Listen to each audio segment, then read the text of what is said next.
This channel does not promote any violence, harmful, or illegal activities. All content provided by this channel is meant for an educational and information purpose only.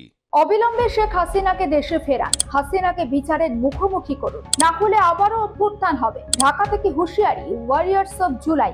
Warriors of July এই সংগঠনটা আসলে কি, তাদের কাজই বাকি, আরো ঠিক কি দাবি করছে তারা, নিশ্চয়ই জানতে ইচ্ছে করছে। নজর রাখুন আর+ নিউজ ডিজিটাল। আওয়ামী লীগের বিচার ও নিষিদ্ধের দাবিতে 48 ঘন্টার সময় বেঁধে দিয়েছেন জুলাই গণ অভ্যুত্থানে আহত ব্যক্তিদের সংগঠন ওয়ারিয়ার্স অফ জুলাই। তাদের দাবি, আওয়ামী লীগকে কোনোভাবেই পুনর্বাসন করা যাবে না। একই সঙ্গে শেখ হাসিনাকে দেশে এনে বিচারের মুখোমুখি করতে হবে। 22শে মার্চ ঢাকা বিশ্ববিদ্যালয়ের রাজু ভাস্কর্যের সামনে সংগঠনটি বিক্ষোভ সমাবেশ করে। এই দাবি জানায় সেখান থেকেই তারা। অগাস্টের আন্দোলনে হাত হারানো আতিকুল গাজী তিনি বলেন, আওয়ামী লীগকে কোনোভাবেই যদি পুনর্বাসন করা যায় বা পুনর্বাসন করা হয়, তাহলে আমার হারানো হাত ফিরিয়ে দিতে হবে। যেভাবেই হোক শেখ হাসিনাকে দেশে নিয়ে এসে বিচারের মুখোমুখি করতে হবে অন্তর্বর্তী সরকারের প্রতি, এটাই তাদের আবেদন। আরেকজন আন্দোলনকারী হাসানুর রহমান তিনি বলেন, এই বাংলার মাটিতে যতদিন পর্যন্ত বেঁচে আছি ততদিন আওয়ামী লীগ ও খুনি হাসিনার বাংলার মাটিতে কোনো জায়গা হবে না।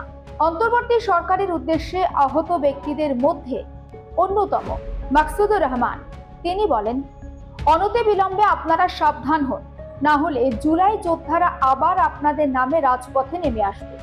দুঃখের সঙ্গে বলছি, 24-এর অভ্যুত্থানের পর যোদ্ধাদের আবার রাস্তায় নামতে হচ্ছে, অথচ সেই শেখ হাসিনার বিচার এখনো পর্যন্ত হলো না। এদিকে রাষ্ট্রপতি ও প্রধান উপদেষ্টা যে বক্তব্য দিয়েছেন তা প্রত্যাখ্যান করে আগামী 48 ঘন্টার মধ্যে আওয়ামী লীগকে নিষিদ্ধের দাবি জানিয়েছেন আরমান হোসেন।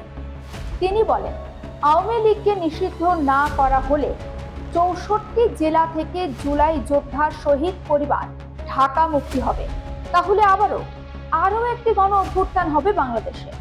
এই অভ্যুত্থানে আওয়ামী লীগ তো নিষিদ্ধ হবেই, আওয়ামী লীগকে যারা সমর্থন করছে তাদেরও বিচারের মুখোমুখি করা হবে। যারা তাদের সমর্থন করেছে তাদেরকে ক্ষমা চাইতে হবে। সমাবেশে ওয়ারিয়ার্স অব জুলাইয়ের আহ্বায়ক আবু বকর সিদ্দিকী তিনি বলেন, একটি অভ্যুত্থান হয়েছে, কিন্তু বাংলাদেশে প্রত্যেকটি সেক্টরে খুনি হাসিনার যারা দোষর রয়েছেন তারা নানা ষড়যন্ত্র চালিয়ে যাচ্ছেন। 2000 লাশ ও হাজারো আহত ব্যক্তি অঙ্গহারা হয়েছেন।